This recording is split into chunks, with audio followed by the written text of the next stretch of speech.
Everybody, welcome back to the channel. Today we are talking about one of Palantir's SPAC investments in my ongoing series that's a playlist on this channel about the different SPACs that Palantir has invested in. Now, Palantir has invested in about 14 SPACs, so there's a lot to cover. I think I've covered about 7 of them. I've covered a decent amount of them since November, but there's still more to cover. There's still more to talk about, and there's still more to understand about why they made these SPAC investments. Now, these SPAC investments were really risky. In fact, it's one of the bear cases for Palantir. Sasha Yanchin, I just did a podcast with him, and he's a pretty big finance YouTuber. He put out a video the other day about the bear case for Palantir. And one of his biggest bear cases was that these SPAC investments just don't work out, right? They're risky companies. They're not really startups anymore. They're public companies, but it's like, okay, we're going to put a lot of money into these companies. And I think Palantir has allocated about $226 million across these 14 SPAC investments. And if these companies don't work out, right, if they just don't work because nothing's guaranteed to work, right, just because Palantir invested in them, it's not like magic, then Palantir loses a lot of that money. I mean, that money could have gone to a lot of other things, and that money goes essentially into the trash can. So they made these investments with a very specific mindset, which is let's invest in data-driven companies that are on the cutting edge of innovation, on the new forefront of trends that are going to happen, that are going to be primarily rooted through data. And let's take a bet that it's better to bet on these things, have an equity stake of them, have them use Palantir Foundry, which is the symbiotic relationship that exists within these SPAC investments, which is why I think it's a phenomenal idea, because you have the client using your software and you own a part of the client, right? So it's like a really good, powerful position that Palantir is in. And if it works out, then it works out. Then they get to report all that revenue. It's kind of like Elon Musk when they bought Bitcoin, that one quarter where they needed to get profitable and they sold like 10% of it to like make up that extra 100 million. I'm like, it's a pretty smart business move at the end of the day. So if this can work for Palantir, then this could be pretty big. Today, we are talking about Palantir's investment in Tritium. Might be saying that wrong, but Tritium, which is an EV charging manufacturer. And we need to talk about this because I just put out a video the other day about Palantir releasing EV charging manufacturing software with another SPAC. And that's what I'm going to talk about at the end of the video after we talk about Tritium, which is that this whole thing that they're doing with investing in SPACs, it's all coming together at the end. And it's like this genius master plan where 2 SPACs that they invested in are in the same niche, both on the cutting edge of data, and they're both integrating different parts of Palantir Foundry to create this entire new ecosystem. It's pretty phenomenal stuff, and it gets me excited. But let's get into what Tritium is. So Tritium is in 41 countries. They have sold 6,700 electric vehicle charging stations. They basically build a station, which is a very complex thing to do because it has to be integrated through a lot of data. It has to make sense. It actually has to connect with electricity. It actually has to charge the car. So it's a very complicated task to do. And they sell it to a bunch of charging stations that then use those chargers and integrate them. Now, cool. A couple of fun facts about these. They can charge in negative 31 degrees Fahrenheit. For the non-Americans, that's negative 35 degrees Celsius. By the way, I've always so confused about the whole metric system. I like Fahrenheit because I get it, but how does the rest of the world not use it? And we're the only ones not using the metrics. It's always interesting. Anyway, they do 122 degrees Fahrenheit, which is 50 degrees Celsius. So these electric charging stations are really advanced. I mean, in the coldest of coldest weathers, they can charge your car, and in the highest of hottest weathers, they can also charge your car. So we're talking about from some pretty hard parts of Canada that get hit negative 31 degrees Fahrenheit to Arizona in the United States at 122 degrees Fahrenheit. It can be pretty rough. Now, let's read a little bit of what the press release said. Palantir's investment in Tritium is another validation of Tritium's technology and business strategy, given Palantir's own record of identifying and preparing for transformative change, which is Robert Teo, who is one of the managing directors, says. Their investment of capital and resources will provide Tritium with support to both continuing and developing the innovative technologies for which Tritium is known and advance the EV charging hardware and software needed to transition the world to electric transportation. So that's sort of the goal of this investment, that we're going to give you guys money so that you can continuously innovate in the hardware and software that you have to integrate with in order to make electric vehicle charging stations a thing. Now, Tritium CEO says, a cutting-edge technology requires a cutting-edge partner, and we feel that we found that in Palantir.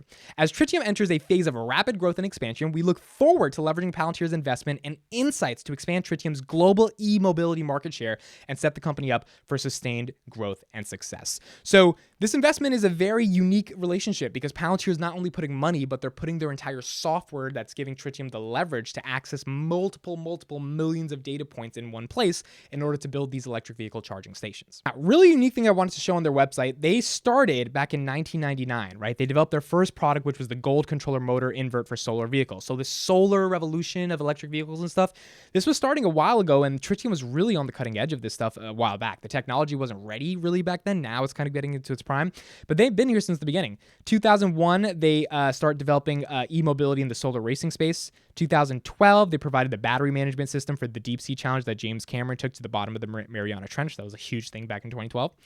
2013, they introduced the RT50, the world's smallest footprint DC fast charger for electric vehicles. This charger was also the first in the world to have an IP65 rating. It's a big deal. And the first in the world to have a fully customized branding. It was one of the most global fast charger for electric vehicles in the world that actually was effective. That's sort of the point of that rating. Tritium goes global. They opened their first doors in 2017 in California. They go to Europe in 2018. 2019, they have a partnership with Ford, BMW Group, Volkswagen, and Porsche AG. So all of these legacy car manufacturers that are like Tesla's about to eat our lunch, we got to switch to EV, start partnering with this company that Palantir invested in order to industrialize and modernize their fleet of electric cars. And then finally, in 2020, Tritium became the first company in the world to implement plug-and-charge ISO, which enables EVs and charging equipment to communicate, authenticate, and transact seamlessly via the charging cable. And this right here is the hard part.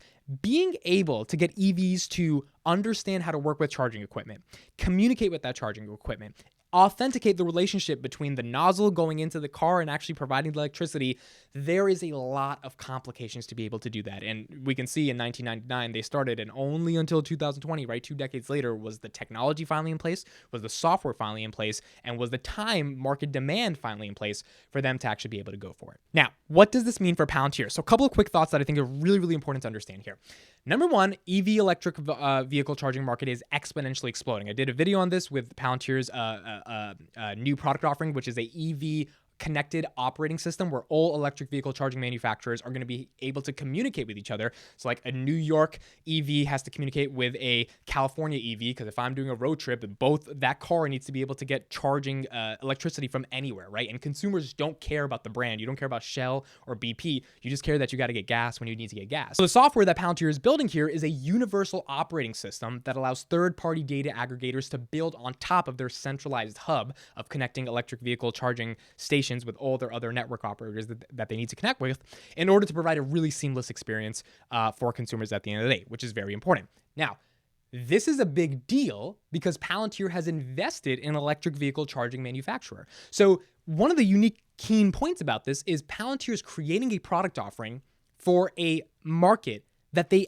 intimately know, right? And this is the unique insights about the company. This is where the whole Peter Thiel, like smart Alex Karp vibes start coming in. It's like, okay, so you invested in an electric vehicle charging manufacturer.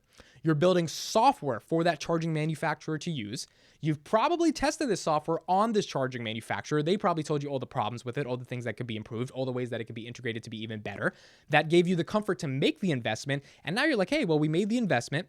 We gave them the software. They're probably understanding how to use the software. Let's expand the software to the entire electric vehicle charging market so we can normalize electric vehicle charging stations even more, because that only increases the total addressable market for the investment that we made in an electric vehicle charging manufacturer, right? They're not going to be the only one. There's going to be hundreds of them across the entire world, thousands of them, building these integrated systems, and Palantir software wants to be at the forefront of being the sort of search engine, the universal operating system for all of those EV charging manufacturers to actually use it. Additionally, Palantir worked with WEJO, which is a big data car aggregator, a big data aggregator for electric vehicles and cars, and it has millions and millions of data points on how cars are traveling on the road in order to give better communication signals for those cars to have better forms of self-driving and a variety of other autonomous vehicle data points. And they integrated with Palantir. Palantir invested in WEJO, and they integrated with Palantir to actually build out this electric vehicle charging station operating system. This stuff isn't easy. I mean, this stuff is really, really, really difficult stuff, right? To actually build a piece of software that all these charging stations can use, and it's not a piece of crap when they use it, and then it actually gets the job done. So the sort of unique insight here is Palantir invested in 2 SPACs, an electric vehicle charging station, and then an electric vehicle car big data aggregator. Both of these things both of these companies are investments of Palantir, so they own an equity stake in them, and they're working with Palantir to ultimately create an ecosystem of how electric vehicles are going to operate in the future. Electric vehicles are going to need to be charged. That's where Tritium comes in. Seems like one of the first-in-class companies, or a company that really has a competitive advantage to be able to do this, especially because they're using Palantir software. And then they're partnering with WEJO, which is building out all the software and all the data analytics and all the sort of AI or neural AI, advanced AI that is required to actually make these cars be able to be as smart as they need to be. And those cars are obviously going to have to be electric because, internal combustion engine cars aren't really that smart. So you have two SPACs that Palantir put a lot of money into that are working with Palantir to make this ecosystem for electric vehicles get bigger and bigger and bigger. And if this plays out, then that means Tritium will become one of the world's biggest electric vehicle charging station manufacturers. That helps Palantir because they have an equity stake in that revenue. WEJO will be one of the biggest softwares in the world that all these electric vehicle car manufacturers are going to have to use, that a lot of them are already using in order to make sure their electric vehicles can compete with Tesla, right? That have the data and the smartness to actually be able to give users a good experience so that they don't just go buy another Tesla.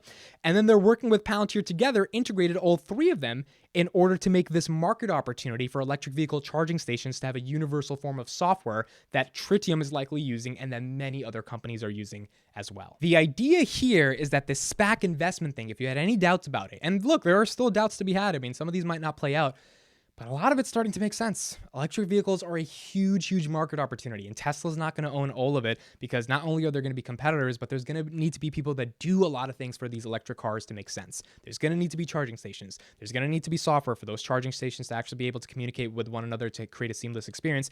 And there's going to need to be opportunities in which other car manufacturers recognize that in order to compete with Tesla, they have to use Tritium's technology, they have to use WEJO software, and they probably have to use Foundry to make all of that make sense in one place. And that, to me, is where this SPAC thing starts to make sense. It seems like, back in 2019, 2020, when Palantir was doing their due diligence on these startups, they were like, all right, we know the markets we're going after. These companies are innovating in those markets. So in this case, electric vehicles and smart data for electric vehicles. Let's put some money into them. Let's develop close relationships with them. Let's have them use our Palantir software so they don't use other people's software because they have to do a lot of data analysis. And then let's all work together to build out something really big where all of us are at the center of the momentum that's going on in the electric vehicle marketing. To me, it's beautiful. I mean, it's honestly a beautiful, beautiful strategy, and it's good stuff. Like, it's stuff that's cutthroat, innovative stuff that what other big data analytics platform is investing in SPACs and then using those SPACs to be able to work with their analytics platform to build out an ecosystem that's cohesive and makes sense to offer a market opportunity to the emerging, God knows how many $1 trillion market cap for electric vehicles. I mean, if you have another one, please let me know because I don't see any of those doing that. So I hope this gives more clarity on Tritium. This is another video in the series of covering Palantir SPACs. Let me know what you guys think about them. Let me know if you've ever interacted with them. And overall, let me know what you guys think about the strategy of Palantir, Tritium, and WEJO seamlessly working together and seeming to create something that can be pretty big. Looking forward to reading the comments. My name is Mitt. I'll see you guys in the next one.